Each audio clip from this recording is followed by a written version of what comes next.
வணக்கம் நண்பர்களே.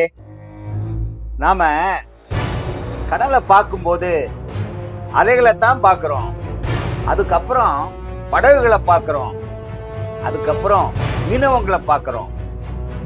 ஆனா அந்த அலைக்கு கீழே ஒரு முழு உலகம் வாழ்ந்துகிட்டு இருக்குங்கிறது உங்களுக்கு தெரியுமா நண்பர்களே? அது நம்ம பூமியை விட மிகப்பெரிய காடு, மிகப்பெரிய உணவு கிடங்கு, மாமா மிகப்பெரிய ஆக்சிஜன் உண்டாக்குற பெரிய தொழிற்சாலை, மிகப்பெரிய பெரிய உயிரினங்களோட வீடு நண்பர்களே.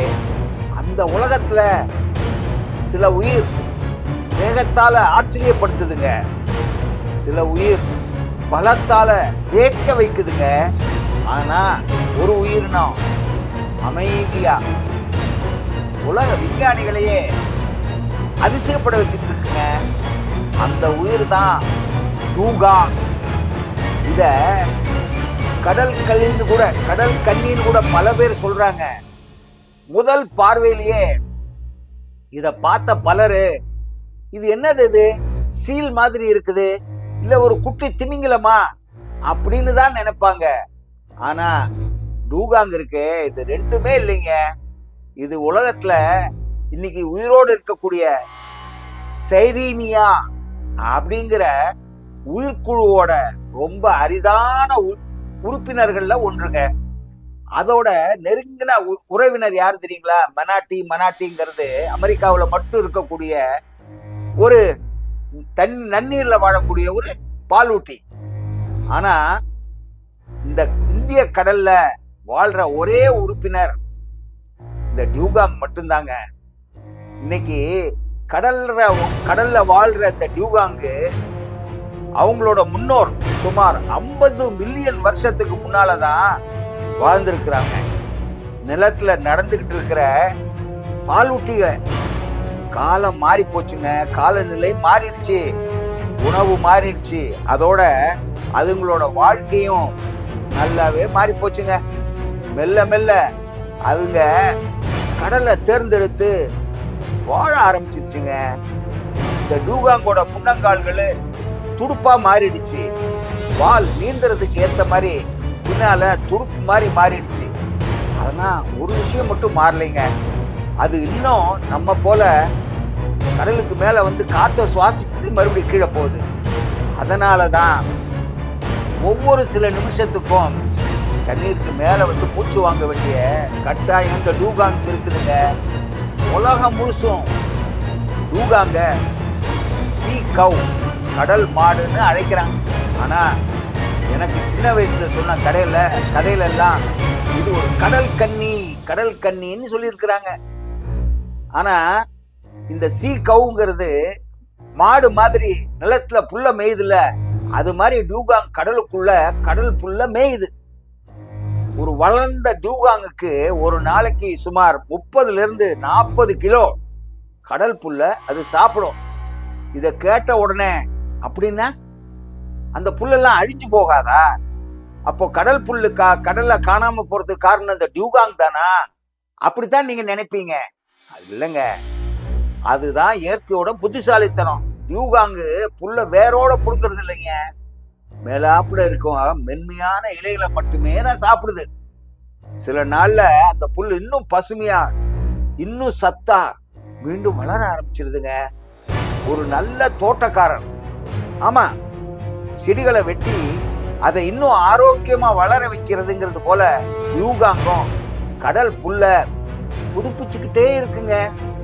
அதனாலதான் உலக விஞ்ஞானிகள் டூகாங்க The gardener of the sea, தோட்டக்காரன், கடலின் தோட்டக்காரன் அப்படின்னு மரியாதையோட அழைக்கிறாங்க.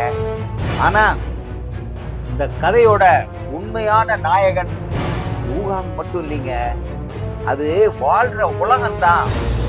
இந்த பச்சை புல் வயல்கள் வெறும் புல் வளர்ற மட்டும் இடம் இல்லைங்க, இது கடலோட குழந்தைகளோட பள்ளிக்கூடம். அதைத்தான் நர்சரி ஸ்கூலுங்கிறாங்க. இங்கதான் ஆயிரக்கணக்கான மீன் குஞ்சுகள் பிறக்குது. இங்கதான் இறால்கள் எல்லாம் நிறைய வளருது. நண்டுகள் எல்லாம் அந்த புல்லுக்குள்ளார ஒளிஞ்சு ஒளிஞ்சு வாழுது. நிறைய கடல் குதிரைகள், அப்புறம் நிறைய இறால் கடப்புள்ள பிடிச்சிட்டு அப்படியே நிக்குதுங்க. அது பார்க்கறதுக்கே ரொம்ப ஆச்சரியமா இருக்கக்கூடியது. இந்த கடல் குதிரை தான் அதை பிடிச்சிக்கிட்டு ஒவ்வொரு புள்ளையும் பிடிச்சிக்கிட்டு நின்றுகிட்டே இருக்கும். கடல் ஆமைகள் உணவை தேடி இங்கதான் வருதுங்க. எங்க? அந்த கடல் புல் இருக்கிற இடத்துக்கு. ஒவ்வொரு சதுர மீட்டர் கடல் புல் வயல்லையும் நூற்றுக்கணக்கான உயிர்கள்ங்க. அதை இன்னமும் விஞ்ஞானிகள் நிறைய பேர் கண்டுபிடிக்கவே இல்லை. ஒரே நேரத்துல எல்லா வாழ்க்கையை தொடங்குதுங்க. அதனாலதான் டூகாங்கு ஒரு உயிரினம் மட்டும் இல்ல, ஒரு கடலோட காவலன் அப்படிங்கிறத எல்லாரும் ஒத்துக்கிறாங்க. இயற்கையிலேயே வேகமா ஓடுற உயிரினங்கள் நிறைய இருக்குங்க. பலமா சண்டையிடுற உயிரினங்களும் இருக்குங்க. ஆனா அன்பா வாழ்ற உயிரினங்களும் இந்த உலகத்துல, நம்ம வாழ்ற உலகத்துல தாங்க இருக்குது. அதுலதான் டூகாங்கும் ஒண்ணு. மனுஷங்களை போல ஒரு தாய் டூகாங் என்ன செய்யுதுன்னு தன்னோட குட்டிய உயிரா நேசிக்குது. ஒரு குட்டிய பெத்ததுக்கு அப்புறம் அதை வளர்க்கறதுக்காக பல வருஷம் கஷ்டப்படுதுங்க. அவசரமே இல்லை, போட்டி இல்லை, இயற்கையில வேகத்துல வாழ்க்கை நகர்ந்துக்கிட்டே போகுது. ஒரு குட்டி டூகாங்கு பிறக்கிறப்போ கடலுக்கடியில நடக்கிற ரொம்ப அற்புதமான காட்சி ஒண்ணு இருக்குங்க. பிறந்ததுக்கு அப்புறம் ஒரு சில நொடியிலேயே அது முதல் முறையா மூச்சு விட்டு ஆகணும். அப்போ அம்மா டூகாங் என்ன செய்யுது தெரியுமா? தன்னோட தலையால உடம்பால மெதுவா தள்ளி குட்டிய கடலுக்கு மேல கொண்டு வந்துருது. அப்பதான் அது முதல் மூச்சு விடுது. தண்ணீரை உடைச்சிக்கிட்டு அந்த சின்ன மூக்கு இருக்கு பாத்தீங்களா, குட்டியோட மூக்கு, முதல் முறையா காத்த உள்ளே இருக்குதுங்க. அந்த ஒரு மூச்சு ஒரு புதிய வாழ்க்கையோட தொடக்கம்ங்க. அதுக்கப்புறம் தான் பல மாசங்கள் இந்த குட்டி அம்மாவுக்கு புரியவே புரியாது. தாய்ப்பாலை குடிக்கும், அம்மாவோட சேர்ந்து நீந்திக்கிட்டே இருக்கும், அம்மா சொல்ற இடத்துக்கெல்லாம் போகும். நம்ம குழந்தைகள் நம்ம கையை பிடிச்சுக்கிட்டு நடக்கிறது போல இந்த குட்டியும் அம்மாவை பார்த்து தான் வாழ்க்கையை கத்துக்குதுங்க. டூகாங்குகள் பொதுவா பெரிய கூட்டமா வாழ்றது இல்லை. டால்பின் எல்லாம் கூட்டமா ஓடுது பாருங்க, அது மாதிரி கிடையாது. 2 இல்ல 3 சின்ன குடும்பங்களை தான் இது வாழ்ந்துகிட்டே இருக்குங்க. அதுங்களுக்கு அமைதி தான் ரொம்ப பிடிக்கும்னு சொல்றாங்க. கடலோர ஆழத்துல அவசரம் இல்லாத வாழ்க்கை தான் அதுங்களோட இயல்புங்க. டூகாங்குகள் ரொம்ப மெல்லிய சவுண்டு கொடுத்துக்கிட்டே இருக்கும் தண்ணிக்குள்ள. சில நேரங்கள்ல சின்ன விசில் போல அடிக்கும், அதெல்லாம் நமக்கு காதுல விழாது வச்சுங்களேன். சில நேரங்கள்ல குழந்தைகளோட சினுங்கள் போல, சில நேரங்கள்ல மெல்லிய முணுமுணுக்கிறது போல நமக்கு கேட்காத அந்த ஒலி, அதுதாங்க அந்த குடும்பத்தோட ஒலின்னு சொல்றாங்க. அந்த குடும்பத்துல அது ஒன்னோட ஒண்ணு பேசிக்கிறதுக்கு இந்த மாதிரி ஒரு மொழியத்தான் உபயோகப்படுத்துது. கடல் புல்லு உணவு தருது, பவளப்பாறைகள் வீடு தருது, சின்ன மீன்கள் பெரிய மீன்களுக்கு உணவாகுது. கடல் ஆமைகள் கடல் புல் வயல்களை பயன்படுத்துது. டூகாங் அந்த வயலை ரொம்ப ஆரோக்கியமா வச்சிருக்குதுங்க. இன்னொரு ஆச்சரியமான விஷயம் என்ன தெரியுங்களா? இந்த கடல் புல் வயல்கள் பூமியை வெப்பமடைய செய்கிற கார்பன் டை ஆக்சைடை தங்களுக்குள்ள சேமிச்சு வைக்குது.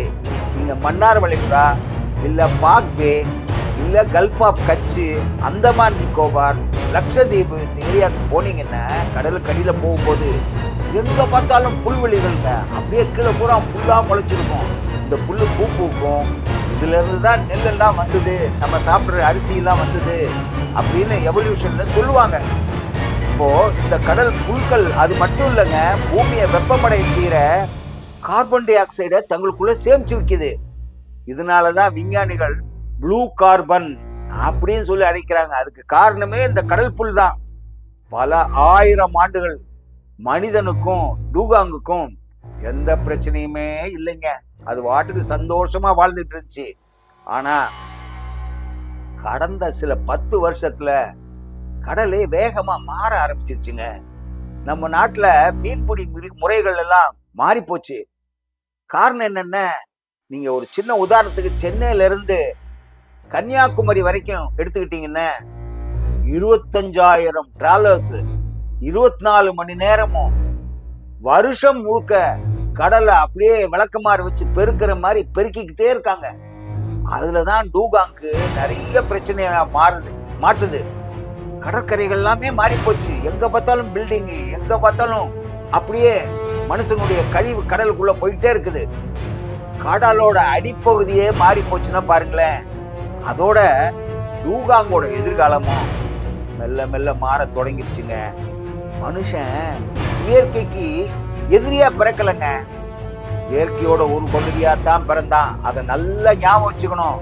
ஆனா வளர்ச்சி வேகமானப்போ சில நேரங்கள்ல அவனை அறியாமலே இயற்கையோட அமைதியை மாற்ற ஆரம்பிச்சிட்டானுங்க.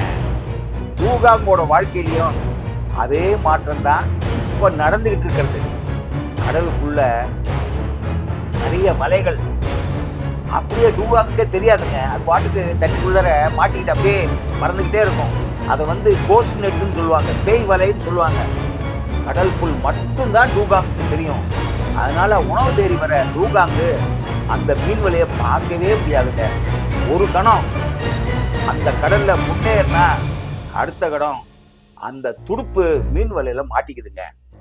டூகாங் அப்படியே பதறுது, உடம்ப திருப்புது, பலமா அசைக்குது. மீண்டும் மீண்டும் தப்பிக்கிறதுக்கு போராடுதுங்க. ஏன்னா மேல மூச்சு எடுத்தா தான் அதனால உயிர் வாழ முடியும். ஆனா ஒவ்வொரு முயற்சியும் அந்த வலைக்குள்ள அது சுத்தி இருக்குதுங்க. டூகாங் ஒரு மீன் இல்லைங்க, அது நம்மள மாதிரி காத்த சுவாசிக்கிற ஒரு பாலூட்டிங்க. ஆனா இங்கதான் இந்த கதையில ஒரு சின்ன திருப்பம் இருக்குது நண்பர்களே. ஒரு காலத்துல அவங்கள அறியாமலே டூகாங்க்கு ஆபத்தா இருந்த இந்த மனுஷன் இருக்கான் பாத்தீங்களா, அவன் இன்னைக்கு அதோட பாதுகாவலனா மாற ஆரம்பிச்சிருக்கானுங்க. எஸ்பெஷலி நம்ம ஊர் மீனவங்க இருக்காங்கல்ல, வலையில சிக்கிற ஒவ்வொரு டூகாங்கையும் உயிரோட விடுவிக்கிறத நிறைய வீடியோல நீங்க பார்க்கலாம். உடனே அவங்க வனத்துறைக்கு தகவல் வேற கொடுக்குறாங்க. இந்த மாதிரி ஒரு டியூகாங் அங்க பார்த்தோம்னு நிறைய ரிசர்ச்சர் ஆராய்ச்சியாளர்கள் என்ன மாதிரி ஆராய்ச்சியாளர்களுக்கு நிறையவே உதவுறாங்க. இது ஒரு பெரிய மாற்றத்தோட தொடக்கம் நண்பர்களே. நம்ம முன்னோர்கள் ஒரு பெரிய உண்மையை ரொம்ப சின்ன வார்த்தையில சொல்லிட்டாங்க. இயற்கையை நேசிச்சா இயற்கை நம்ம வாழ வைக்கும் அப்படிங்கிறது தாங்க. இன்னைக்கு அந்த வார்த்தை டூகாங்க பார்க்கும்போது இன்னும் ஆழமா உங்களுக்கு புரியும்னு நினைக்கிறேங்க. கடலை காப்பாத்துறது டூகாங்க்கு மட்டும் இல்லைங்க, நமக்காக வேண்டிதான், நம்ம குழந்தைகளுக்காக, நம்ம இந்திய நாட்டோட எதிர்காலத்துக்காக நண்பர்களே. டூகாங்கு அமைதியான வாழ்க்கைய வாழ்ந்துகிட்டு இருக்குங்க. பெரிய உண்மையவே நம்மகிட்ட சொல்லிட்டே இருக்குங்க. இயற்கையோட இணைஞ்சு நம்ம வாழ்ந்தோம்னு வச்சுங்க, வாழ்க்கை நிலைக்குங்க. இயற்கைய அழிச்சோம்னு வச்சுங்க, நம்மளோட எதிர்காலத்தையே நாமளே அழிக்கிறோங்க.